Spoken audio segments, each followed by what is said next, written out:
Estaba escuchando en la parte de atrás y pensé que era como una película de Disney que estaba escuchando. Las voces eran tan hermosas. Y muchas gracias, estamos aquí por gracia. Así que esta noche es nuestra última noche aquí en esta convención de misión. Ha sido un evento maravilloso, ¿sí?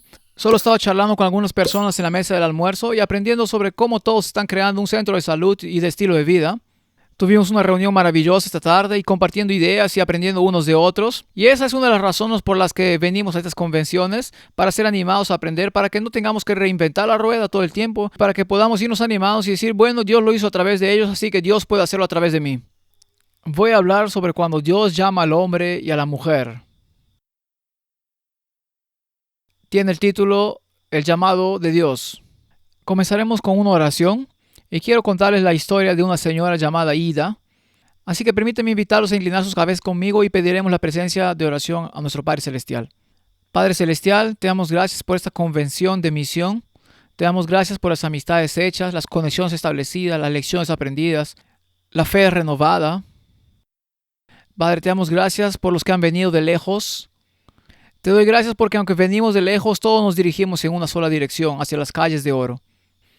Oro, Señor, que al compartir estos momentos juntos, humildemente te pido que hables a través de mí y por mí, que el llamado de Dios en nuestras vidas se haga más claro, que nuestro sentido de la majestad de Dios, su poder y su gloria impulse nuestra misión de hoy en adelante. Así que, Padre, ponemos estos momentos en tus manos, habla a través de mí y por mí es mi oración. En el nombre de Jesús oro. Amén. Así que lo que quiero hablar con ustedes primero es contarles la historia de esta dama aquí. Su nombre es Ida. Ella existe y nació en Filipinas y es de las tierras bajas de la gente de Tboli y de la isla de Mindoro. Ella es una de las tribus indígenas de esa isla y se convirtió en adventista hace unos 15 años cuando se casó con su esposo, que fue uno de los primeros Boli en aceptar el Evangelio eterno, y se mudó a su casa en la comunidad montañosa donde vivía. Ida descubrió que el matrimonio no era tan fácil como pensaba que iba a ser. Aunque su esposo era respetado públicamente y un líder en su congregación local, en realidad era un adúltero en serie, un estafador y un ladrón. Los asuntos llegaron a un punto crítico cuando fue arrestado por supuestamente meterse con su hija de 13 años. Ida estaba angustiada, pero su esposo fue arrestado y encarcelado a la espera del juicio. La tribu local Voli insistió en que Ida perdonara a su esposo incondicionalmente. La congregación adventista insistió en que perdonara a su esposo incondicionalmente. Y bajo la presión combinada de la sociedad y la iglesia, Ida decidió perdonar a su esposo y retirar los cargos. La congregación insistió en que Ida siguiera las enseñanzas de Jesús y perdonara incondicionalmente de manera que su esposo pudiera regresar al hogar familiar. Ella trató de resistir esta presión, pero finalmente la presión prevaleció. Sabiendo que su esposo realmente no se arrepentía, a pesar de sus súplicas de perdón, finalmente su esposo lo intentó de nuevo con otra de sus dos hijas. Lo volvieron a poner en prisión. Se llamó a la policía, se presentaron cargos y una vez más la congregación y la tribu presionaron a Ida para que perdonara a su esposo. La congregación y la tribu también la culparon por el ataque de su esposo a la hija porque ella se había negado a dejar que su esposo regresara a la casa familiar después de su primera vez en la celda de la prisión. Ida vive en las condiciones de vida más básicas, ahí está la imagen. Vive en una choza de bambú en las colinas, entre una comunidad diferente a su comunidad natal, y una iglesia local que no quiere tener nada más que ver con ella.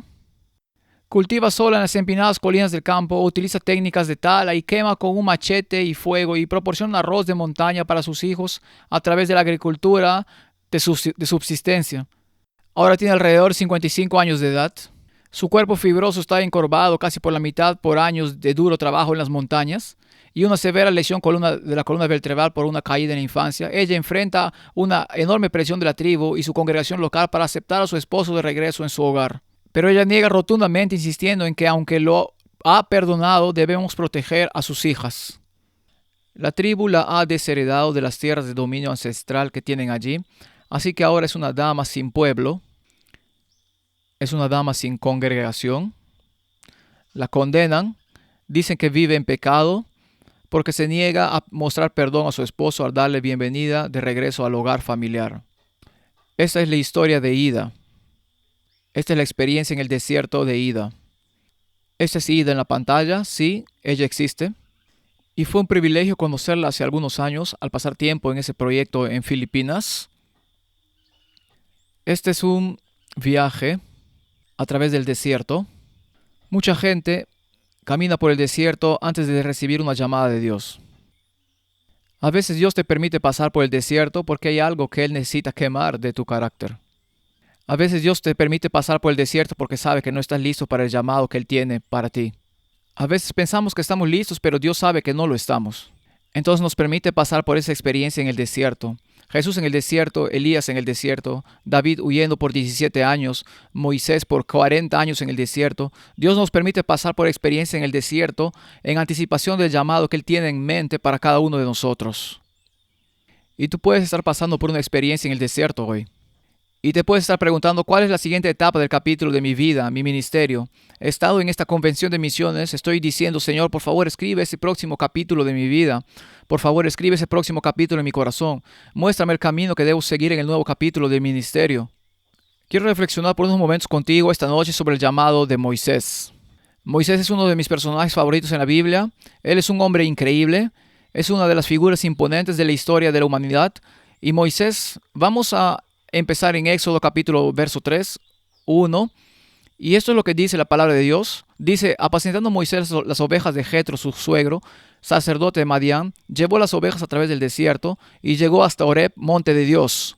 Ahora, bien, Moisés había sido creado como príncipe de Egipto con la mejor educación y formación y todas las posibilidades que un joven podría imaginar. Era el príncipe heredero de la superpotencia mundial de su tiempo.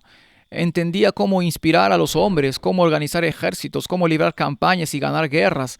Estaba siendo preparado para ser el primer ministro o el rey de la nación más poderosa de la tierra, el Imperio Egipto. En Éxodo capítulo 2, justo antes del llamado de Dios en Éxodo 3, Moisés a la edad de 40 años creía que tenía las habilidades necesarias para guiar al pueblo de Dios. Y entonces sale a ver a los israelitas esclavizados y mientras iba en su carro vio a un capataz egipcio golpeando a un esclavo israelita. Y se indignó por esto y salta de su carro y corre hacia el supervisor egipcio y le da un golpe y lo hiere de muerte. Entonces mira a su alrededor. ¿Alguien me vio? No, nadie me vio. Y Moisés entierra ese cuerpo en las arenas movedizas del desierto egipcio. Ese no es un lugar para enterrar un cuerpo, por cierto, en las arenas movedizas del desierto egipcio. Al día siguiente, con la sensación de que pudo liberar al pueblo de Dios, tal vez Dios me ha llamado a esto. Ahora es el momento de liberar a los esclavos israelitas. Él sale para volver a ver a su pueblo.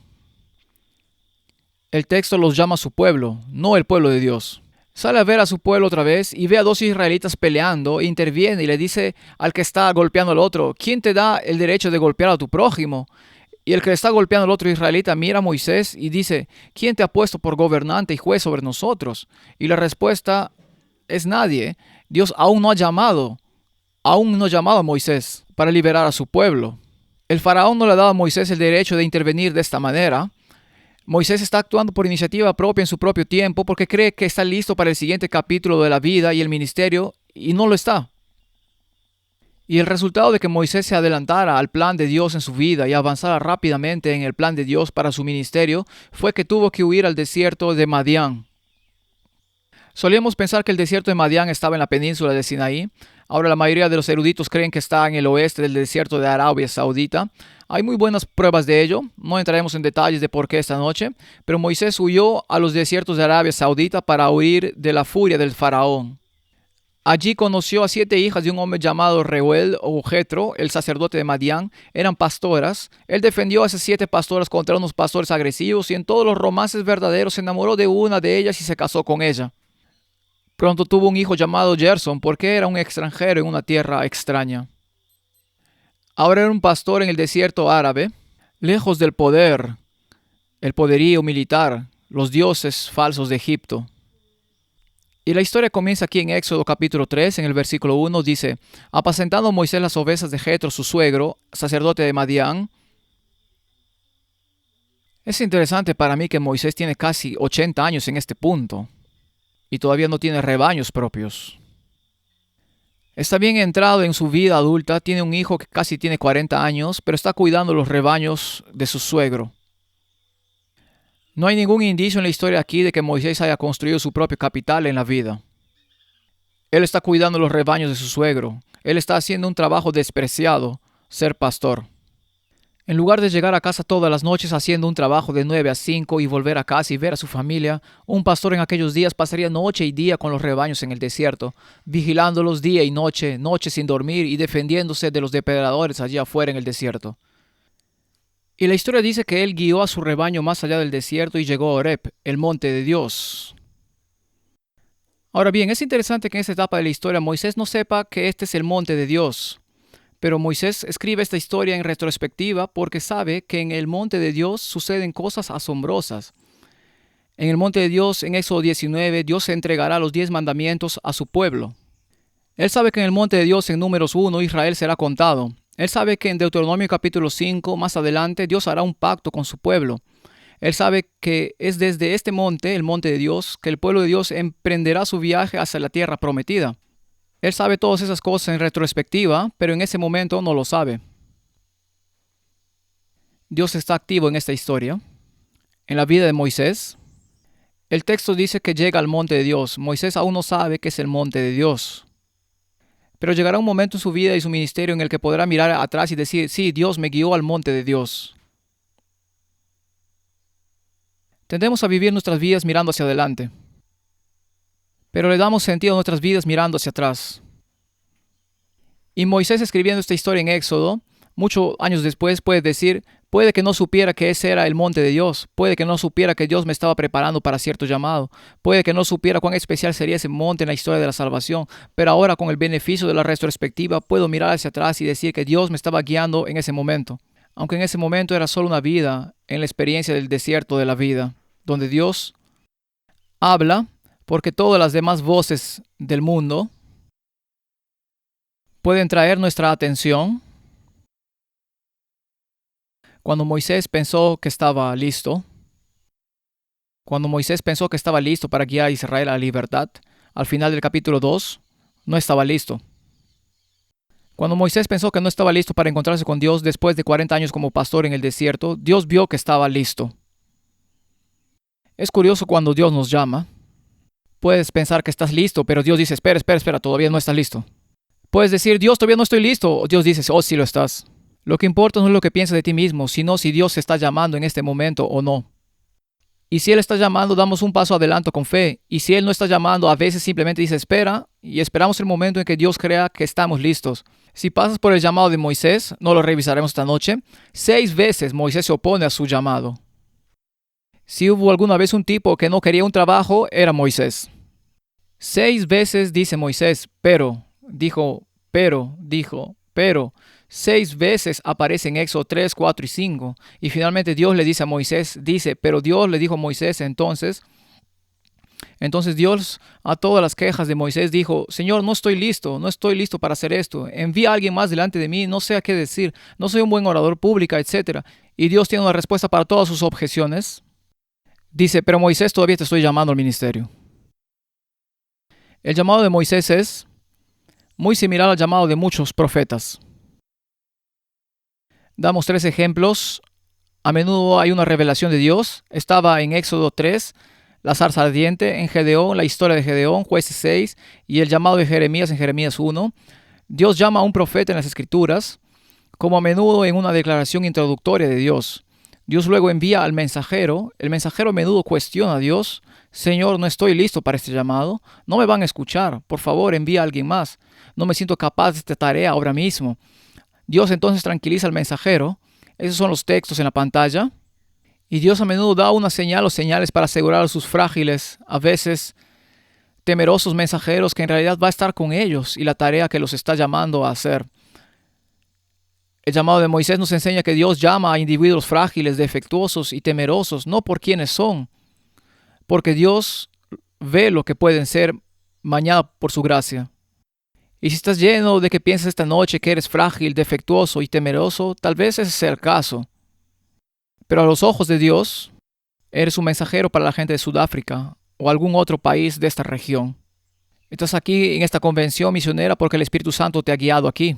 Y Dios te va a enviar desde esta convención misionera con un sentido de llamado renovado de que vas a ser un profeta para las naciones, vas a ser un mensajero para los perdidos, vas a ser el embajador de Dios entre los no alcanzados. Puede que no nos sintamos preparados como Moisés en esta historia. Cuando Dios llama, Él también te equipa para la tarea que tienes por delante. Y cuando Moisés llega a este valle junto a la montaña, el texto dice, y se le apareció el ángel de Jehová en una llama de fuego en medio de una zarza, y él miró y vio que la zarza ardía de fuego en fuego y la zarza no se consumía. Entonces Moisés dijo, iré yo ahora y veré esta gran visión, porque ¿por qué causa la zarza no se quema?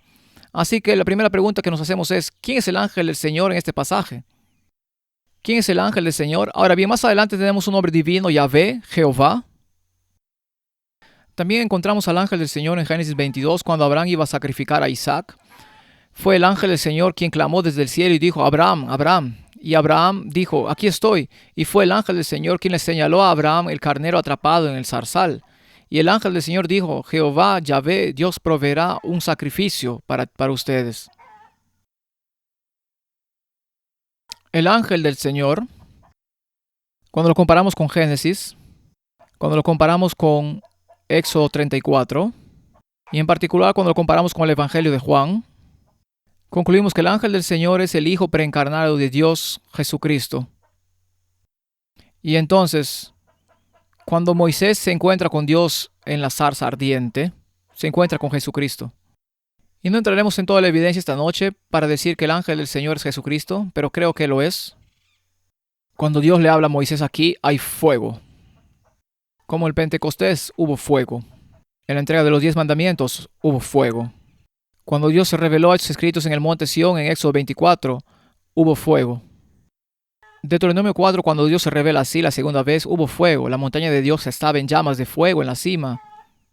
Y el fuego descendió en Pentecostés. A veces Dios habla a través de un fuego, pero en este caso Dios no habla a través de un fuego abrasador. Habla a través de un arbusto. No un terremoto, no una tormenta que rompe rocas, sino un arbusto humilde. Ahora, ayer unos niños se me acercaron, o esta mañana, eran niños encantadores, me dieron un hermoso pequeño, no sé cómo se llama. Tiene arbustos en él. Sí, pasó muy poco tiempo en el jardín, es como una pequeña cosa de plástico y tiene un pequeño arbusto dentro. Le dije gracias a los niños, fue un regalo muy bonito de ellos y entonces pensé para mí mismo, pero no puedo llevarlo a casa. ¿Qué voy a hacer con este arbusto? Y mi habilidad con la jardinería es tan mala que si lo planto en el suelo simplemente muere. Mi madre tiene un pulgar verde, si ella lo planta vive, si yo lo planto muere. Es la maldición de la muerte, así que no es buena idea darme una planta como regalo. Pero aquí hay un arbusto. Dios no le habla a Moisés en un terremoto, no le habla en una tormenta que rompe rocas, sino en un arbusto, un humilde arbusto. Y lo extraño del arbusto es que el arbusto ardía, pero el arbusto no fue consumido por el fuego. El arbusto no fue consumido por el fuego. Moisés se hizo a un lado para inspeccionar la zarza ardiente. Esta fue su primera prueba de Dios. Para Moisés la antigua corona, el príncipe de Egipto, que había comandado ejércitos enteros, ahora nota algo aparentemente tan insignificante como una zarza ardiente. Dios está probando a Moisés para ver si está 40 años en el desierto, preparándolo. ¿Es ahora sensible a lo aparentemente insignificante, a las pequeñas cosas de la vida? Si Moisés va a guiar ese rebaño de Egipto a Canaán, solo puede ir al ritmo del cordero más lento. Y en un rebaño de más de 500,000 en el Éxodo, Dios necesita saber que Moisés tiene ojo para los detalles. Moisés tiene ojo para lo insignificante. Moisés tiene ojo para aquellos que parecen débiles. Y no va a ir tan rápido que el rebaño se aleje y sea eliminado por las amalecitas y otros grupos. La felicidad en las cosas pequeñas hoy nos prepara para un llamado mayor mañana. Cuando cuidamos los pequeños detalles, traemos honor y gloria a Dios. Cuando se nos pide que hagamos un trabajo, no es para el beneficio de nuestro empleador, aunque se benefician de él. Cuando se nos pide que hagamos un trabajo, lo hacemos bien porque somos embajadores de Jesucristo. Y no hay detalle pequeño tan significante que no demande nuestra atención. Cuando Dios llama a Moisés con esta zarza aparentemente insignificante, una zarza ardiente, ¿a quién le importa una zarza ardiente en medio del desierto? Dios está probando para ver. ¿Prestará Moisés atención a algo tan significante como esto? Moisés responde positivamente. Vio el arbusto, se detuvo en el arbusto y giró hacia el lado del arbusto. Y allí se encuentra con Dios. decía, Dios le dijo a Moisés. Viendo Jehová que él iba a ver, lo llamó Dios de en medio de la zarza y dijo, Moisés, Moisés. Y él respondió, heme aquí. Y dijo, no te acerques, quita tu calzado de tus pies, porque el lugar en que tú estás, tierra santa es. Y dijo, yo soy el Dios de tu padre, Dios de Abraham, Dios de Isaac y Dios de Jacob. Entonces Moisés cubrió su rostro porque tuvo miedo de mirar a Dios. Lo primero que este texto nos dice sobre Dios, no sobre Moisés, sino sobre Dios, es que Dios es un Dios personal. Puede ser el creador del universo, y la teología ortodoxa se centra en la trascendencia de Dios y la teología protestante se centra en la inminencia de Dios. Entonces cantamos canciones como ¿Qué amigo nos es Cristo? Y canciones como esa, y nos enfocamos en cómo Jesús está tan cerca y tan presente en nuestras vidas. Pero en este pasaje aquí vemos a un Dios trascendente y que también es un Dios personal. Y llama a Moisés por su nombre, conoce a Moisés por su nombre. No es solo un número de seguro social, no es solo un código de pasaporte, no es solo un número binario en un disco duro de Dios. Dios conoce a Moisés por su nombre en medio del desierto. Se refiere a Abraham, Isaac y Jacob. Dios es un Dios personal que conoce a sus hijos por su nombre. Y cuando te llama al ministerio es porque te conoce por tu nombre, te conoce personalmente. Tu nombre tiene significado, tu nombre tiene una reputación. Cuando Dios llama a Moisés por su nombre, está diciendo, Moisés, tu nombre es un nombre que tiene cierta reputación que me dice que ahora estás listo para el llamado de Dios en tu vida. ¿Es tu nombre tal que Dios puede decir, sé que estás listo para el llamado de Dios en tu vida? Tu nombre le dice al universo que observa que esta persona, a través de 40 años de fidelidad en el desierto, a través de 40 años de fidelidad en las aparentes pequeñas tareas de la vida, ahora está lista para el llamado de Dios a una plataforma más grande en la que actuar. Isaías 43, 1 al 4 es un pasaje que a menudo leemos en los hospitales junto a personas que están muriendo. Ahora así dice Jehová, Creador tuyo, oh Jacob, formador tuyo, oh Israel, no temas, porque yo te redimí. Te puse mi nombre, y tú eres mío. Cuando pases por las aguas, yo estaré contigo. Si por los ríos, no te anegarán. Cuando pases por el fuego, no te quemarás, ni la llama arderá en ti, porque yo Jehová, Dios tuyo, el Santo de Israel, soy tu Salvador. A Egipto he dado por tu rescate, a Etiopía y a Seba por ti, porque a mis ojos fuiste de gran estima, fuiste honorable, y yo te amé. Dios nos conoce por nuestro nombre. No solo somos un número para Dios. Para el gobierno sudafricano en sus bases de datos, eres solo un número. Para el gobierno de Estados Unidos y la seguridad social, yo solo soy un número de seguro social. Solo soy códigos binarios en un disco duro en algún lugar. Eso es todo lo que soy para el gobierno. Pero Dios es un Dios personal. Él dice, conozco a tu padre, yo era Dios de tu padre, yo era Dios de tus antepasados. No estás aquí por accidente. Estos 40 años no son porque no estuviera prestando atención a tu familia. He estado íntimamente involucrado en la vida de tu familia hasta este entonces. Ahora te conozco, Moisés. Te llamo Moisés por primera vez en tu vida. Esta es la primera vez que parece que Moisés tuvo una conexión y encuentro directo con Dios. Y tiene 80 años. Solo ahora está listo para el llamado de Dios. Moisés ha sido paciente, ha servido a Dios toda su vida. Ha desaprendido las lecciones de Egipto, ha aprendido las lecciones de ser pastor, ha vivido con su padre el sacerdote Madián, de quien ha aprendido acerca de Jehová Dios, pero ahora por primera vez se encuentra con Dios como un Dios personal que lo llama por su nombre. Otro pasaje favorito que leemos en el hospital es Isaías 49. ¿Se olvidará la mujer que dio a luz para dejar de compadecerse del hijo de su vientre? Aunque olvide ella, yo nunca me olvidaré de ti. He aquí, en las palmas de las manos te tengo esculpida. Servimos a un Dios personal. Él nos conoce por nombre. Cuando te llama, no dice el número, te llama por tu nombre. Y te llama por tu nombre porque ve el viaje que has hecho en la vida y sabe que ahora estás listo para el llamado. De todos los humanos en el planeta Tierra, tu nombre es único para ti porque representa tu experiencia espiritual. Cuando Dios te llama por tu nombre para una tarea en particular. Alabado sea el Señor. Él nos conoce por nuestro nombre. Y Dios le dijo a Moisés, no te acerques, quita tu calzado de tus pies, porque el lugar en que tú estás, tierra santa es. ¿Y por qué es esta tierra santa? En realidad, esta es la primera vez en toda la Biblia que tenemos la palabra santo. En Génesis capítulo 2, Él santificó el sábado. Esa es la forma verbal de esa palabra en particular en hebreo. Pero esta es la primera vez que tenemos el sustantivo en hebreo. Dios es un santo y esta tierra es por lo tanto tierra santa. Moisés necesita aprender el inicio de su llamado, la diferencia entre lo profano y lo santo. Y cuando somos llamados al ministerio necesitamos saber la diferencia entre lo profano y lo santo, porque necesitamos enseñar a la gente la diferencia entre lo profano y lo santo, porque adoramos a un Dios santo. Y un Dios santo demanda sacrificio que viene de un corazón santo. La mayoría aprende que Dios es separado y distinto de los seres humanos mortales. La tierra anteriormente tenía ovejas y cabras y probablemente estaba cubierta de excrementos de oveja, pero ahora Dios está presente. Y donde Dios está presente hay santidad. Si Dios está presente en tu vida esta noche, ¿hay santidad también en tu vida? ¿Es tu cuerpo verdaderamente un templo viviente donde el Espíritu Santo se deleita en morar? ¿Es tu hogar un conjunto de 4 paredes donde los ángeles se deleitan en morar? ¿Están tus labios llenos de un lenguaje tal que la gente se deleita en estar en tu presencia? ¿Entienden tus compañeros de trabajo que cuando entras en la habitación hay una sensación de santidad y pureza del Dios vivo? Donde Dios está presente, hay santidad. Moisés responde con adoración, él se inclina con los pies en el suelo. La hermana White lo expresa de esta manera en Patriarcas y Profetas. Ella dice, la humildad y la reverencia deben caracterizar el comportamiento de todos los que se acercan a la presencia de Dios. En el nombre de Jesús podemos acercarnos a Él con confianza, pero no debemos hacerlo con la osadía de la presunción, como si el Señor estuviera al mismo nivel que nosotros. Algunos se dirigen al Dios grande, todopoderoso y santo, que habita en la luz inaccesible, como si se dirigieran a un igual o a un inferior.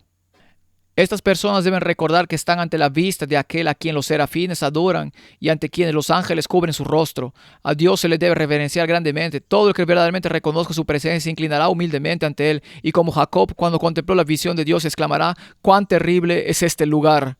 No es otra cosa que casa de Dios y puerta del cielo. Cuando Dios nos llama al ministerio, tenemos un sentido antes de entrar en el ministerio de que estamos sirviendo a un Dios santo y asombroso. Necesitamos conocer a quién nos ha llamado y quién nos está enviando.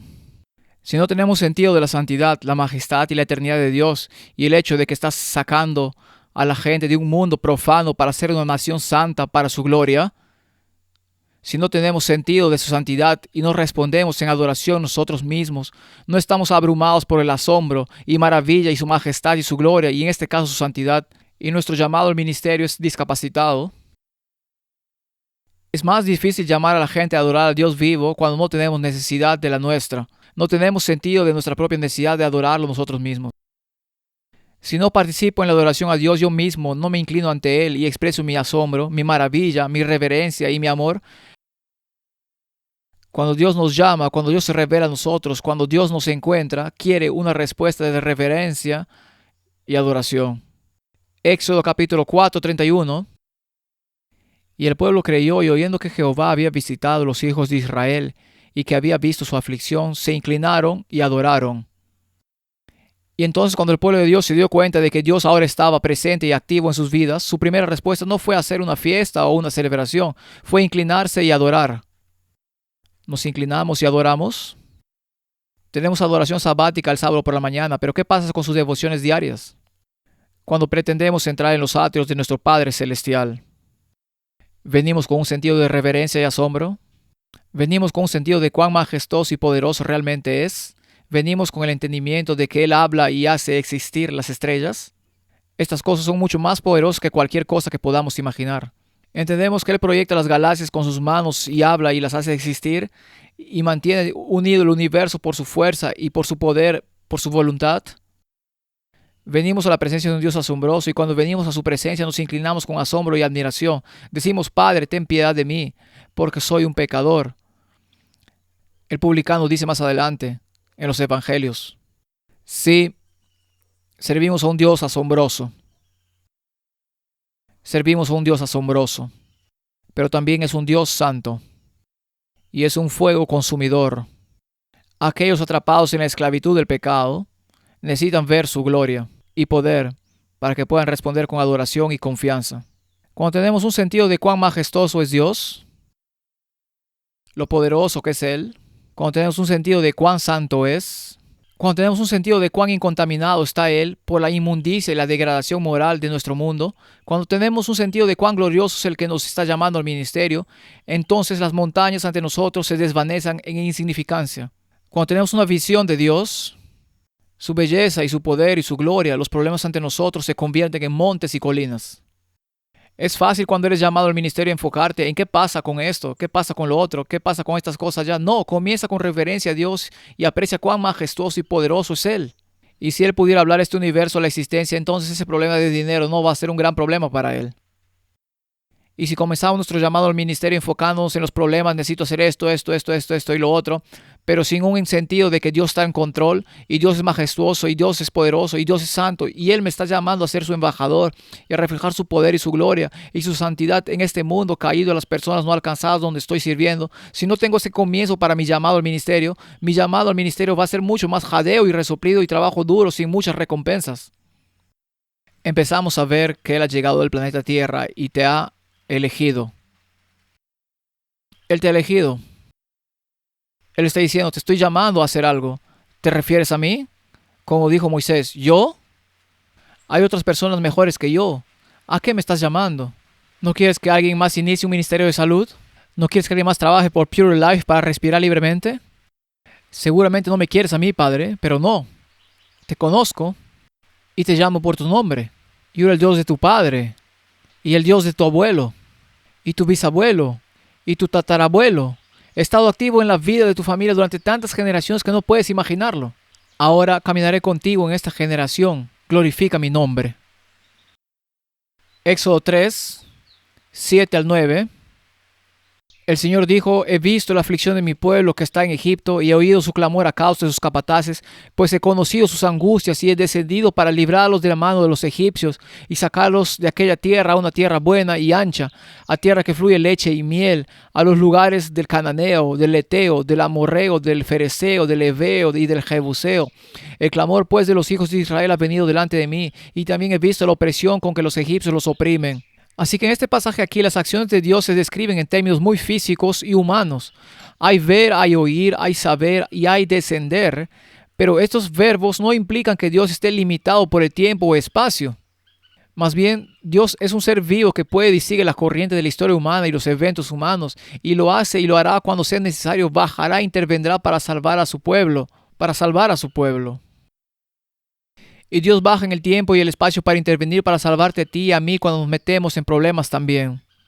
Puedo contarte muchas historias de misiones de mi propia vida donde hubo una oración y Dios envió un ángel, o hubo una oración y Dios me libró de un fuego.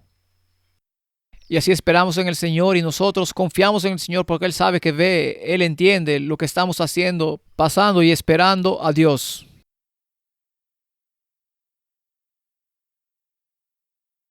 En una tierra buena y extranjera como Sudáfrica que fluye con leche de soya y miel artificial. Esos son los fundamentos y las delicias de la vida. Y en esta historia Dios va a obrar a través de Moisés, va a obrar a través de los ancianos de Israel, incluso va a obrar a través del faraón para salvar a su pueblo. Cuando Dios te llama al ministerio, no siempre te dice con quién vas a trabajar. Moisés no puede imaginar este llamado de Dios trabajando con su hermano, con los ancianos de Israel y con el mismo faraón, que todos van a ser parte de la historia de este llamado. Moisés nunca hubiese soñado que Dios obraría a través de faraón para liberar a su pueblo. Y cuando Dios te llama al ministerio, a veces te acerca a personas con las que nunca quieres estar. Versículo 8. Y he descendido para librarlos de la mano de los egipcios y sacarlos de aquella tierra a una buena tierra y ancha, a tierra que fluye leche y miel, a los lugares del cananeo. Dios está cerca de su pueblo, particularmente en sus momentos de sufrimiento. Él ha descendido para ser su libertador activo. La historia de Belén no fue la primera vez que Jesucristo bajó para salvar a su pueblo. Lo vemos en esta historia aquí. Jesús interviene para salvar a su pueblo. Su mismo nombre significa Jehová salva. Así que el niño de Belén decimos que fue la primera venida de Cristo. Cristo bajó en esta historia para salvar a su pueblo y crear un nuevo pueblo para sí mismo. Versículos 9 y 10. El clamor pues de los hijos de Israel ha venido delante de mí, y también he visto la opresión con que los egipcios los oprimen. Ven por tanto ahora y te enviaré a Faraón para que saques de Egipto a mi pueblo, los hijos de Israel. El llamado de Dios a Moisés en este versículo concluye con una construcción y así ahora. Esta es una fórmula muy común en el Antiguo Testamento. Tengo varios ejemplos aquí en mis notas, pero la primera parte, ahora ven, se refiere a lo que sucedió en el pasado y la segunda, ahora ven, se refiere a lo que Dios hará en el futuro. Entonces Dios conoce el pasado y tiene un plan para el futuro. Y la mayoría de ustedes serán parte de ese plan para el futuro. Dios conoce su pasado, pero también tiene un plan para su futuro. Puede que solo vea su pasado esta noche, pero Dios ve el futuro que tiene para ustedes. El clamor de los israelitas ha llegado a mí. El clamor del pueblo de Seth Haven puede haber llegado a Dios esta noche. Dios, ¿cómo me estás guiando? ¿Por qué me guiaste de esta manera? ¿Por qué estoy sufriendo de esta manera? ¿Por qué todos mis planes de vida han fallado en materializarse? ¿Por qué mi cuerpo es más frágil de lo que esperaba? ¿Por qué mis relaciones no son tan positivas como esperaba? ¿Por qué mis finanzas están en un estado lamentablemente de colapso? Etcétera, etcétera. Y Dios dice, yo sé esto, el clamor de tu corazón ha subido hasta mí, conozco tu pasado, pero tengo un futuro para ti y ese futuro significa seguir mi llamado en tu vida, mi llamado en tu vida. Porque si continúas en el mismo camino que vas, solo tendrás la misma decepción y falta de éxito siempre. Pero cuando aceptas mi llamado en tu vida, las cosas van a cambiar. Vas a sacar a mi pueblo, los israelitas, de Egipto. Moisés probablemente estaría pensando, ¿estás bromeando? Voy al faraón, el presidente de los Estados Unidos de nuestra era moderna, y decirle, deja ir a mi pueblo. No tengo ejército, no tengo armas, no tengo poder. ¿Cómo crees que voy a hacer eso, Señor? Y Dios está diciendo, voy a sacarte de una vida de oscuridad, de ser un fracaso profesional como pastor en el desierto de Madián, donde a nadie le importa y ve lo que haces. Ahora estás en el centro de la historia más grande de la historia humana, porque veo que estás listo y soy un Dios personal y te conozco por nombre. Y ahora es la hora. Ahora viene el hombre. Así que, 40 años antes, Moisés había actuado con su propia fuerza, sabiduría y poder para salvar a su pueblo. En la historia en Éxodo capítulo 2, Moisés se refiere a ellos como mi pueblo, pero en Éxodo capítulo 3, Dios se refiere a ellos como mi pueblo. Moisés, este pueblo no te pertenece a ti, este es mi pueblo. Y tú no estabas listo entonces. Cuando pensabas que estabas listo, no estabas listo. Ahora, ¿no crees que estás listo? En lo que a mí respecta, sí lo estás. Puedes tener una sensación de fragilidad o falta de preparación esta noche. Puedes decir, ¿quién soy yo para hacer lo que Dios me está llamando a hacer? Pero cuando Dios elige a alguien para hacer una tarea increíble, a menudo elige al más humilde del planeta Tierra para que sea la mayor gloria que tenga nuestro Padre Celestial. Dios quiere ser glorificado en nuestras vidas. Él quiere que se le dé la gloria a Él, no a nosotros mismos. Y a menudo elige al más humilde, al más insignificante para que Dios pueda ser glorificado. Y en esta historia aquí, ven ahora, dice Dios, te enviaré a Faraón para sacar mi pueblo, los israelitas, de Egipto. Como Moisés, todos necesitamos aprender a esperar en el Señor, porque Dios abre puertas en su tiempo. Cuando cruzamos esas puertas, caminamos con una santa audacia para Dios. Esta no es la última vez que Jesús envía a alguien en las Escrituras. Mateo capítulo 28. Jesús también dice, voy a enviar a los discípulos a hacer algo. En el llamado de los discípulos en Mateo 10 y Lucas 10, Jesús llama y envía a esos 70 discípulos. En Hechos capítulo 26-17, Pablo describe la visión de Cristo en el camino a Damasco y Jesús le dice a Pablo, te envío.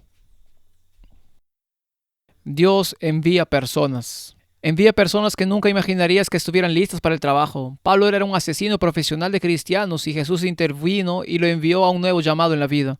Y esos pescadores, vamos a ir a ellos en unos minutos, eran pescadores humildes, estaban haciendo trabajos serviles por su tiempo, pero Dios los vio como hombres que estaban listos para poner el mundo patas arriba. Y Dios toma a este pastor llamado Moisés. Él dice, te envío a ti. Y este es Jesús hablando aquí. Así que no es la primera ni la última vez que Jesús envía a alguien en las Escrituras. Y cuando Jesús envía a alguien en las Escrituras sucede algo hermoso. Moisés 3, 11, 12 dice, pero Moisés le dijo a Dios, esta es la primera de las 6 objeciones de Moisés, por cierto, y creo que es asombroso que Moisés escribiera todas sus objeciones, ¿no crees? Cuando escribió esta historia, ¿por qué Moisés incluyó todas sus propias objeciones? Tal vez era el hombre más humilde de la tierra. Tal vez Moisés nos estaba haciendo saber que muchos de nosotros tenemos buenas razones para no aceptar el llamado de Dios. Siempre que vemos una razón para no aceptar un llamado de Dios, Dios ve una oportunidad para mostrar su poder, su gloria y su fuerza en nuestras vidas. Señor, no tengo los recursos, yo proveeré. Señor, voy por mi cuenta, seré tu compañero constante. Señor, no sé qué hacer, mi Espíritu Santo te guiará, diciendo, este es el camino, camina por él. Y entonces cuando sentimos que somos débiles, cuando sentimos que tenemos una insuficiencia en nuestras vidas, como Moisés, esa es la mayor oportunidad para que nuestro Padre Celestial sea glorificado en nuestro ministerio. Moisés le dice a Dios, esta es la primera objeción, ¿quién soy yo para que deba ir a Faraón y sacar a los israelitas de Egipto? Estás llamando al hombre equivocado, Dios. ¿Quién soy yo? Moisés entiende el llamado. Él no dice, ¿podrías decir eso otra vez? ¿Algo se perdió en la traducción del inglés a los africanos o entre el idioma celestial y el idioma de la tierra? No, Moisés sabe exactamente lo que Dios quiere que haga y está convencido de que no es el hombre adecuado para el trabajo. ¿Quién soy yo para ir al faraón y sacar a los israelitas de Egipto? Sé cómo es el faraón, conozco el poder de sus ejércitos, conozco los poderes de las fuerzas del mal, he estado allí, tengo la camiseta. No creo que pueda hacer esto, Dios, no por mi cuenta. Y Dios le dijo a Moisés, estaré contigo. Así como Jesús dijo a los 11 discípulos en el monte de los olivos, he aquí yo estoy con vosotros todos los días hasta el fin del mundo. Así como Dios le dijo 2 veces a Jeremías en Jeremías capítulo 1, intentarán destruirte, pero yo estaré contigo para liberarte. Dios no promete cuando el llamado llega a nosotros sacarnos de la lucha, Él promete estar con nosotros en la lucha. Y Jesús le dice aquí a Moisés, estaré contigo. Esa es la primera promesa que Dios le da a Moisés. Segundo, Dios le da una señal, y esto te será por señal de que yo te he enviado. Cuando hayas sacado de Egipto al pueblo, serviréis a Dios sobre este monte. Así que Moisés tiene una señal de que Dios ya está trabajando en el futuro. Cuando eso se haga realidad, entonces Dios sabrá que el llamado realmente es genuino. Moisés sabrá que el llamado es genuino. Y esa frase, estaré contigo, Ege Imak, no se encuentra tanto en inglés. Pero esta es la primera vez que obtenemos el nombre Yahvé en las Escrituras. Pero esta es la primera persona del singular y es un futuro de ese verbo. Dios dice, como diríamos en estos días, Yahvé, Yahvé Mak, estaré contigo. Conocemos el nombre de Dios como Yahvé o Jehová. Pero Dios le dice aquí a Moisés que te he llamado por nombre, Moisés. Y me conocerás por nombre, Yahvé. Ese es mi nombre. ¿Y qué dice de ese nombre? ¿Y qué dice de ese nombre? Bueno, la historia continúa. Moisés dijo a Dios, he aquí que llego yo a los hijos de Israel y les digo, el Dios de vuestros padres me ha enviado a vosotros. Si ellos me preguntaren cuál es su nombre, ¿qué les responderé? Y respondió Dios a Moisés y dijo, así dirás a los hijos de Israel, yo soy. Esa es la palabra Yahvé. Me envió a vosotros. Además dijo Dios a Moisés, así dirás a los hijos de Israel, Jehová, el Dios de vuestros padres, el Dios de Abraham, Dios de Isaac y Dios de Jacob, me ha enviado a vosotros. Este es mi nombre para siempre, con el que se me recordará por todos los siglos. Ahora, este Ema, estaré con ustedes, ya aparece 14 veces en el libro de Génesis y Éxodo. Dios usó estas palabras con Abraham, con Isaac, con Jacob, luego lo usa con Gedeón y con Josué. Así como Jesús nos promete, estaré contigo siempre hasta el fin del mundo. Dios le promete a Abraham, estaré contigo. Dios le promete a Isaac, estaré contigo. Dios le promete a Jacob, estaré contigo. Mientras Jacob huye a una tierra extranjera antes de regresar con sus esposas, Dios le promete a Josué, estaré contigo. Antes de entrar en la tierra prometida en su llamado, Dios le promete a Gedeón, estaré contigo. En Jueces 6, el hebreo es el mismo. Y Dios le promete a Moisés, Jesús está prometiendo, estaré contigo en este llamado que te estoy haciendo. Y Jesús nos está diciendo esta noche, si te voy a llamar, no te voy a enviar allí por tu cuenta. Estaré contigo personalmente en este llamado. Y si estoy contigo, ¿quién puede estar contra ti? Si estoy contigo, ¿quién puede estar contra ti? ¿Cuál es su nombre? Dice el versículo 14. No es solo el sonido del nombre. El nombre representa el carácter de quien estaba llamando a Moisés. ¿Qué es el carácter, el significado, la esencia del nombre de Dios en este pasaje? ¿Qué significa el nombre en mayúsculas para los israelitas que fueron atrapados en esclavitud en Egipto? Por lo que el texto dice que Dios le dijo a Moisés, yo soy el que soy. Eje, Ashe, Ejia. Él dice, yo soy el que soy. Sí, eso es lo que dice en inglés. Dijo además, así dirás a los israelitas. Esta es la frase que normalmente usamos para los nombres. El nombre de Dios, Yahvé me ha enviado a vosotros. Yahvé me ha enviado a vosotros. Ahora este verso ya apareció en el verso 12. Hemos visto este nombre. Yo estaré contigo. ¿Qué significa? Yo soy el que soy. Puede referirse a que Dios es eterno, que Jesús es eterno, que es autoexistente, que está fuera del tiempo, que no tiene principio, que no tiene fin. Pero esta forma verbal Yahvé es una forma verbal incompleta, se refiere a una acción incompleta e inacabada. También se puede interpretar así como seré o llegaré a ser, haciendo referencia a lo que Dios va a hacer por su pueblo Israel. Yahvé, versículo 15. Además, Dios dijo a Moisés, así dirás a los hijos de Israel, Jehová, el Dios de vuestros padres, el Dios de Abraham, Dios de Isaac y Dios de Jacob, me ha enviado a vosotros. Este es mi nombre para siempre, con él se me recordará por todos los siglos. Yahvé es el nombre del Dios de Abraham, Dios de Isaac, Dios de Jacob. Llamó a Abraham de Ur de los Caldeos a través de Harán y lo condujo a Canaán, intervino en la zarza ardiente para salvar la vida de Isaac y prometió que volvería para hacer el sacrificio para salvar a todas las personas. Fue Yahvé quien encontró a Ismael en el desierto en Génesis 16. Primero fue que Yahvé proveyó el agua, la fuente de las aguas de vida para salvar la vida de Ismael en el desierto. Fue Yahvé quien envió a los ángeles para rescatar a Lot y a sus hijas de la destrucción que estaba por caer sobre Sodoma y Gomorra. Fue Yahvé quien le dio a Sara un hijo, Isaac, cuando ella era una mujer mayor y había pasado sus años fértiles. Fue Yahvé, Jesús, quien rescató a Jacob, después de cual Jacob fue conocido como Israel o un príncipe de Dios. Fue Yahvé quien envió a José a la esclavitud. Sí, era el plan de Dios que fuera José a la esclavitud delante de sus hermanos. ¿Por qué?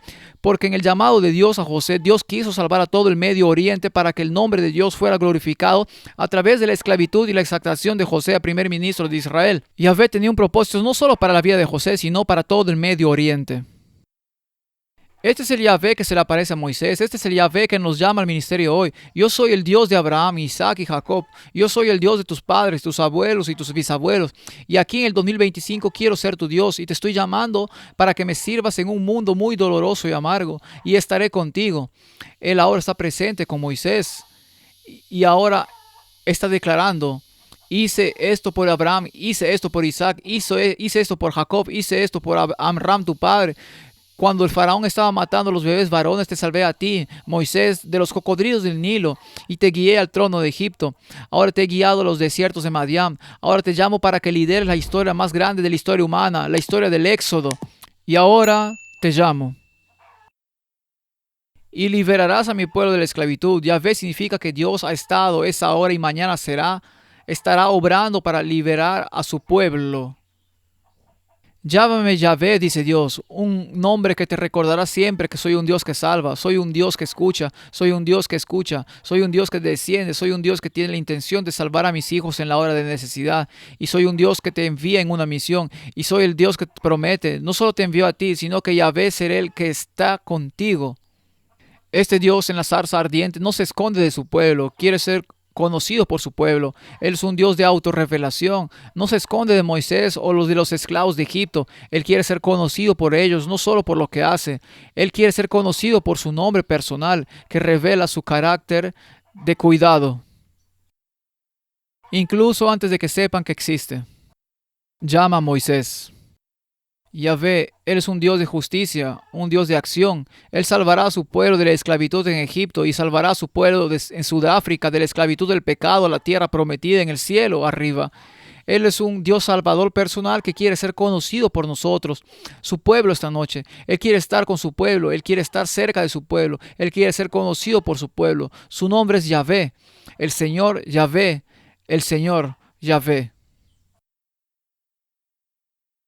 El Señor Jehová, el Señor Yahvé. Esa palabra es amor constante, misericordia eterna, pacto, fidelidad. La palabra es mantener amor constante por la milésima generación, perdonando la iniquidad y la transgresión y el pecado, pero de ninguna manera teniendo por inocente al culpable, sino visitando la iniquidad de los padres sobre los hijos y los hijos hasta la tercera y cuarta generación. Yahvé. El padre es alcohólico. Lo más probable es que el niño sea alcohólico, con todos los problemas que conlleva. Y ese niño será alcohólico. Pero para la cuarta generación del impacto de ese pecado inicial se desvanecerá en esa familia. Dios limita el impacto del pecado. Yahvé limita el impacto del pecado. Pero para aquellos que son fieles a Yahvé hoy, Dios promete que para 1000 generaciones serán fieles a su familia. ¿Cuántas veces dijo Dios que le dijera a los reyes infieles de Judá: pero por amor a David haré esto por ustedes? Cuando servimos a Yahvé hoy, cuando le respondemos en adoración como lo hizo Moisés, cuando aceptamos su llamado en nuestras vidas como lo hizo Moisés, Él nos está prometiendo: seré fiel a ti y a tus hijos y a tus nietos, tus bisnietos y a generaciones que nunca verás hasta que Jesús venga otra vez. Estás trayendo una bendición espiritual a tu ascendencia y a tu herencia. Así que hablamos en este mundo sobre maldiciones ancestrales de los espíritus, y hay muchas por ahí, pero también hay una bendición ancestral cuando somos fieles a Dios. Y Yahvé nos promete: si eres fiel a mí en 2025, mi generación, y respondes mi llamado en tu vida, y caminas conmigo por la vida, y me permites ser tu Dios personal, y me permites revelarme a ti, y eres fiel a lo que estoy poniendo frente a ti, seré fiel a ti y a tus generaciones hasta que Cristo venga otra vez. Porque todavía hay 1000 generaciones en la historia humana. 6000 años no permiten por 1000 generaciones. Yahvé es un Dios increíble. Él es un Dios increíble y llama a un humilde pastor para guiar quizá la historia más grande de la historia humana, la historia del Éxodo. Pero Yahvé no solo llama a Moisés. Él desciende otra vez como el niño de Belén, porque ha visto que la humanidad está en apuros. Él desciende en la hora más oscura de la humanidad, cuando las fuerzas de Satanás, las fuerzas de la oscuridad pesan más pesadamente sobre este mundo.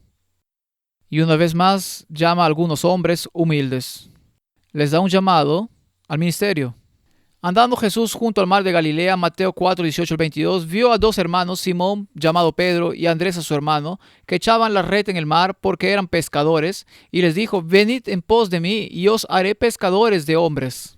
Ellos entonces, dejando al instante las redes, le siguieron. Pasando de allí, vio a otros 2 hermanos, Jacobo, hijo de Zebedeo, y Juan su hermano, en la barca con Zebedeo su padre, que remendaban sus redes, y los llamó. Y ellos, dejando al instante la barca y a su padre, le siguieron. Este es el llamado de los primeros discípulos. No es la primera vez que Jesús como Yahvé aparecerá y llamará a un hombre, y no es la primera vez que lo hará. Y todavía llama a la gente hoy. El hecho de que estemos aquí esta noche es evidencia de que sentimos que Dios tiene un llamado en nuestras vidas. Cuando Jesús llamó a esos primeros discípulos, se dieron cuenta de que, al igual que Moisés, Jesús llamó a hombres y mujeres que se dedican a ocupaciones regulares, que son humildes, que son enseñables, quienes Él podría capacitar para su llamado. Hombres y mujeres dispuestos a aprender, dispuestos a crecer, dispuestos a ser desafiados, dispuestos a cambiar, dispuestos a dejar todo atrás en obediencia al llamado de Jehová, Yahvé. Como Moisés, esos pescadores estaban acostumbrados a un día de trabajo honesto, conocían la bendición del trabajo duro, sabían la importancia de ahorrar para un día lluvioso, sabían la necesidad de trabajar hacia una meta específica, sabían que el hecho de que cuando trabajas con tus manos trabajas con dignidad, sabían la importancia de enorgullecerse de sus logros diarios y de cuidar de las necesidades inmediatas de sus familias. Sí, ellos conocían todas estas lecciones de sus humildes ocupaciones como pescadores, y como Moisés ante Dios en la zarza ardiente, en esos hombres honestos, fieles y trabajadores, Jesús vio hombres que podían poner al mundo patas arriba por el Evangelio. Y Jesús ve gente esta noche que puede poner Sudáfrica patas arriba por el Evangelio. Sus llamados trabajos de baja categoría eran en realidad la base sólida sobre la que Jesús podía construir algo glorioso. Ahora, Dios no te llama solo si eres un juez de la Corte Suprema, o si eres el mejor contador o mejor político del país. Dios quiere saber si has aprendido el valor del trabajo honesto. Si estás dispuesto a hacer las llamadas tareas humildes o serviles. ¿Estás dispuesto a trabajar con tu cabeza así como con tus manos? ¿Has aprendido la importancia de dedicar horas honestas? ¿Conoces la realidad de trabajar a veces por nada y a veces por una recompensa? Si has pasado por esas lecciones de vida, sabes que a veces en el ministerio las cosas van bien y a veces las cosas no van tan bien. Y si aprendiste esas lecciones en tu ocupación diaria antes de que te llamara, entonces estás bien preparado para la realidad del ministerio. Porque en estos días no solo necesitas un corazón para el ministerio, necesitas una columna vertebral. El ministerio requiere una columna vertebral. Como Moisés antes, Dios llama a personas que conocen la importancia del trabajo duro, que están dispuestos a trabajar duro, que estén dispuestos a superar las decepciones, que estén dispuestos a ver más allá del hoy hacia el lado positivo que puede venir mañana. La hermana White lo expresa de esta manera en El deseado de todas las gentes. En las profesiones comunes de la vida hay muchos hombres que cumplen sus trabajos diarios, inconscientes de que poseen facultades que si fueran puestas en acción, los pondrían a la altura de los hombres más estimados del mundo. Con tal que los suyos quieran quitar los obstáculos, Él derramará las aguas de salvación en raudales abundantes mediante los conductos humanos. ¡Qué pasaje tan bendito! Sí, Dios llama a la gente a la acción. Dios llama a la gente a la acción. Al recorrer el camino del trabajo diario, Dios dice, puedo usar a esa persona. Son honestos, son fieles en las cosas pequeñas, superan las decepciones, no se dejan desviar fácilmente del camino. Saben lo que tienen que hacer y hacen lo que tienen que hacer. Es el tipo de persona que Dios llama al ministerio. Cuando Jesús llamó a esos pescadores, cuando llamó a Moisés, los estaba invitando a dar un paso desde un pequeño escenario en los desiertos de Arabia Saudita o el mar de Galilea en Israel moderno. Los estaba invitando a dar un paso al escenario más amplio posible en el plan de salvación humana para desempeñar sus papeles en su momento en el tiempo de la historia ante los hombres, los ángeles y los mundos no caídos.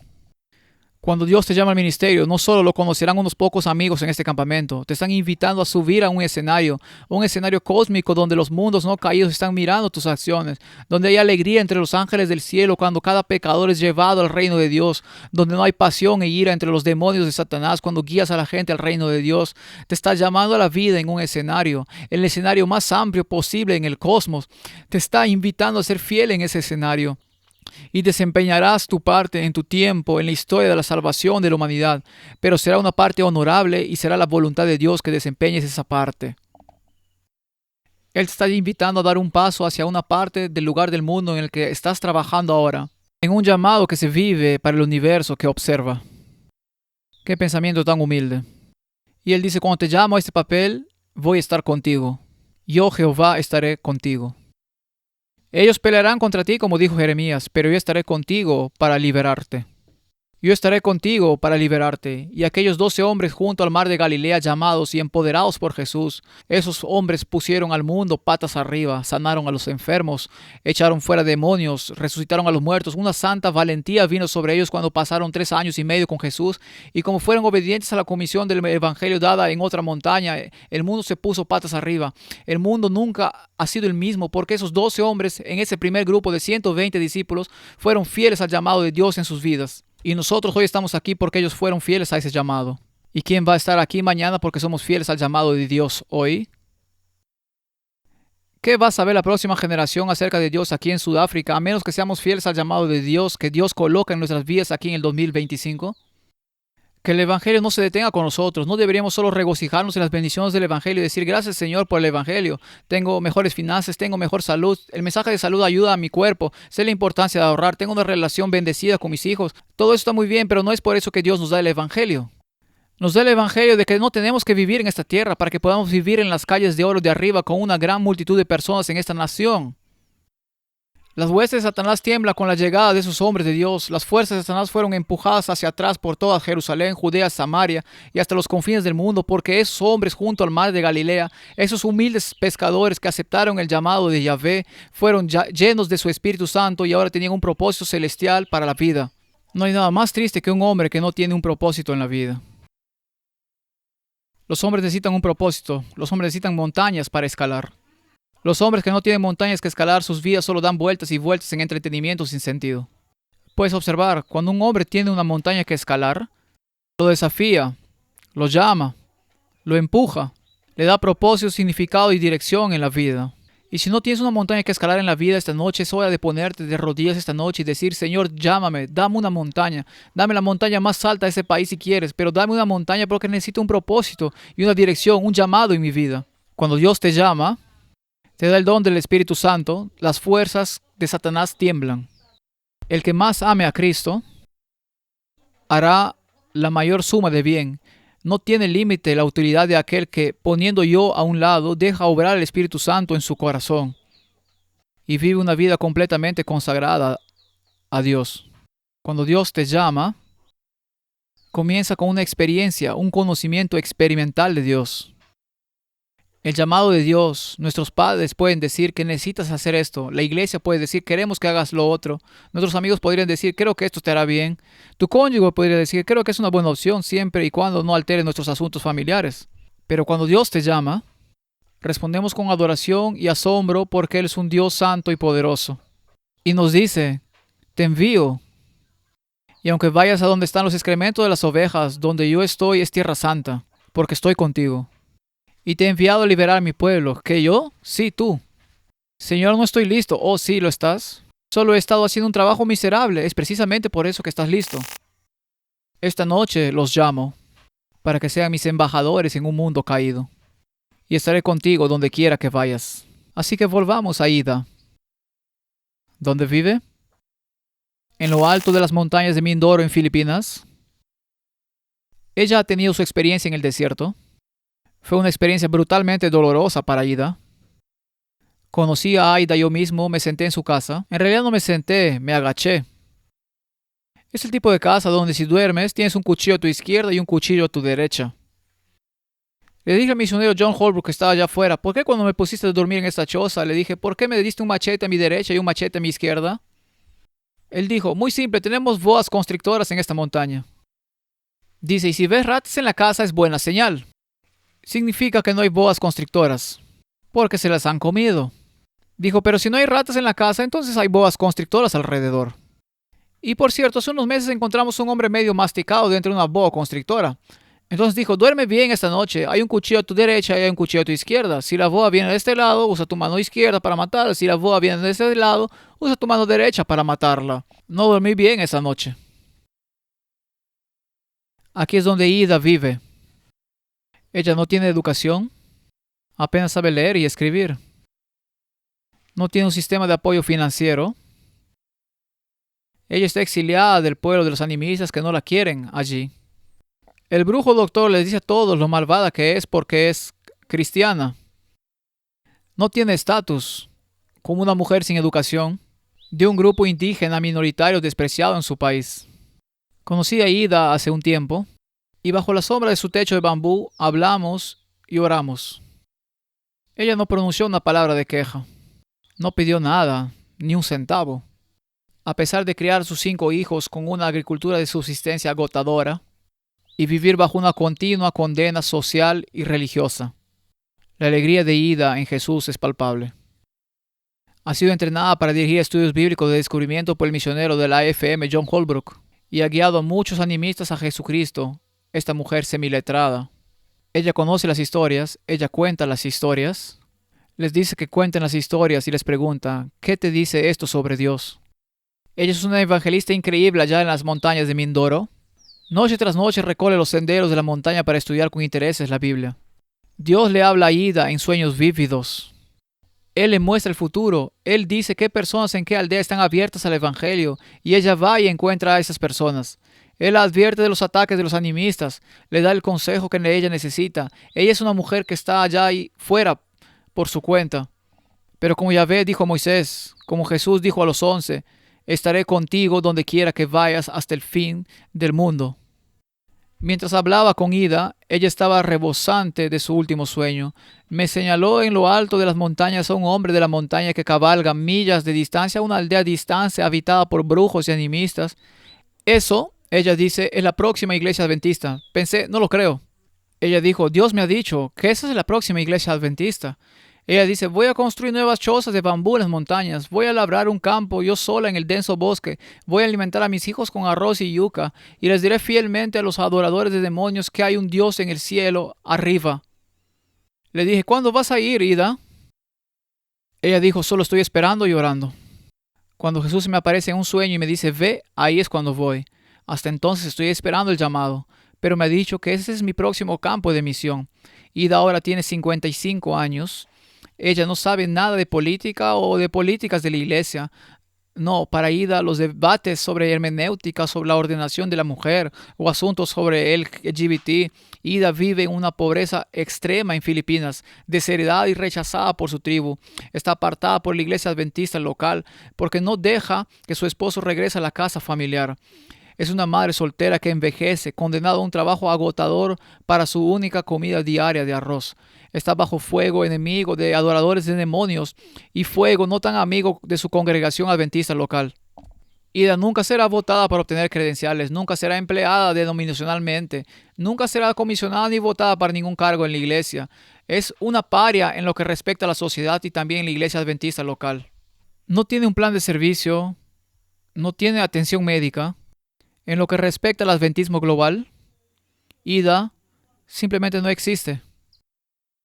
En lo que respecta a Dios, llamó a esta mujer al ministerio. Ahora, 10 años después, se han plantado más de 55 iglesias en las montañas e Ida ha estado al frente de esa batalla. El evangelio se ha extendido no solo desde los Tivit, sino también desde otras tribus animistas más abajo en la isla de Mindoro. Por eso es Ida una de mis heroínas. Al mundo no le importa ni sabe nada de Ida. Pero Dios sí. Y la conoce por su nombre. Y la ha llamado por su nombre. Y le ha prometido, cuando vayas entre esos adoradores de Satanás, estaré contigo. Como estuve con Moisés, como estuve con Abraham, como estuve con Isaac, Jacob, como estuve con los 12 discípulos, así estaré contigo. Así estaré contigo. Ida respondió a su llamado de Dios. Ella todavía vive en las Filipinas. Ella sigue plantando iglesias. Nadie lo sabe. Al mundo no parece importarle. Pero Dios sí. Y Dios le habla en sueños. Y Dios planta iglesias a través de esta mujer analfabeta y empobrecida. Ella es mi heroína en muchos sentidos, porque respondió al llamado de Dios sin importar el costo. Si Dios puede llamar a Ida al ministerio para ir cara a cara con las fuerzas de Satanás entre esos animistas y adoradores de demonios, ¿a qué te está llamando Dios esta noche? Cada uno de nosotros está empezando desde una mejor posición a los ojos de este mundo que Ida. Tenemos casas, tenemos cuentas bancarias y teléfonos celulares. La mayoría de nosotros tenemos algún tipo de educación. En lo que respecta a Ida, estamos rebosantes de riquezas y bendiciones. Entonces, ¿vas a ser fiel al llamado de Dios en tu vida? ¿Vas a seguir a donde Jesús te está guiando? ¿Vas a dar un paso adelante en fe después de esta convención de misión, seguro en el conocimiento que estaré contigo donde quiera que vayas? Iré delante de ti donde quiera que vayas. Estaré frente a ti y seré tu retaguardia. Mis ángeles velarán por tu alrededor donde quiera que vayas. Te enviaré a mi Espíritu Santo que te guiará a toda la verdad, que te recordará las cosas que he hablado. Dirá, este es el camino, andad por él. Y puedes sentir que te estás muriendo en lo que respecta a este mundo y vivir una vida de servicio y ministerio. ¿Y de qué se trata? Si Dios está contigo, ¿quién puede estar en contra? Ida probablemente tendrá más estrellas en su corona en el cielo que muchos de nosotros cuando lleguemos allí. Ella es mi heroína. Oro para que se convierta en tu heroína. Es un ejemplo de lo que Dios hace cuando llama a los no equipados, a los mal equipados, a los empobrecidos, a los analfabetos al ministerio. Lo ha hecho por Ida, lo ha hecho por Moisés, lo hizo por Pedro, Juan, Santiago y Andrés, y puede hacerlo por ti. Si Dios te ha llamado a esta convención misionera, no endurezcas tu corazón. Si hay alguien por quien necesitas orar cuando llegues a casa, si hay alguien quien necesitas visitar, si hay alguien quien necesitas enviar una nota de aliento, si Dios te está llamando a comenzar un puesto de salud o si Dios te está llamando a comenzar un ministerio de medios en tu patio trasero para tu iglesia local, no le digas no a Dios. No lo sabes, pero Dios va a crear una nueva historia del éxodo para la gente de Sudáfrica. Él va a guiar multitudes al reino porque esta noche tú dirás, heme aquí, Señor, envíame a mí. Ida, en mi opinión, se encuentra junto con Moisés. Quiero ser nombrado un día entre Ida, Moisés y Pedro, Santiago y Juan. ¿Y tú? Por la gracia de Dios, que cada uno de nosotros sea fiel al llamado de Dios. Yo soy Yahvé, yo soy el Dios de tu padre y tu madre. Yo era el Dios de tus abuelos, yo era el Dios de tus tatarabuelos, yo era el Dios de tus tatarabuelos, y quiero ser tu Dios. Te estoy llamando, conozco tu pasado, pero te estoy enviando un nuevo futuro. Y si vas a donde te guío, te prometo que siempre estaré contigo. Las fuerzas del infierno temblarán cuando llegues, porque eres un hombre y una mujer de Dios, en una misión de parte de Dios. Son embajadores del Rey de Reyes y Señor de Señores. Ida, Moisés, Santiago, Juan, Pedro y Andrés, miembros de Safe Heaven, que todos seamos contados en ese papel de honor cuando lleguemos al cielo, porque respondimos al llamado de Dios, fuimos fieles a su llamado y dejamos que el mundo sepa que hay un Dios en el cielo que edifica personas en el 2025. Los invito a inclinar sus rostros conmigo. Cerraremos nuestra velada con una palabra de oración.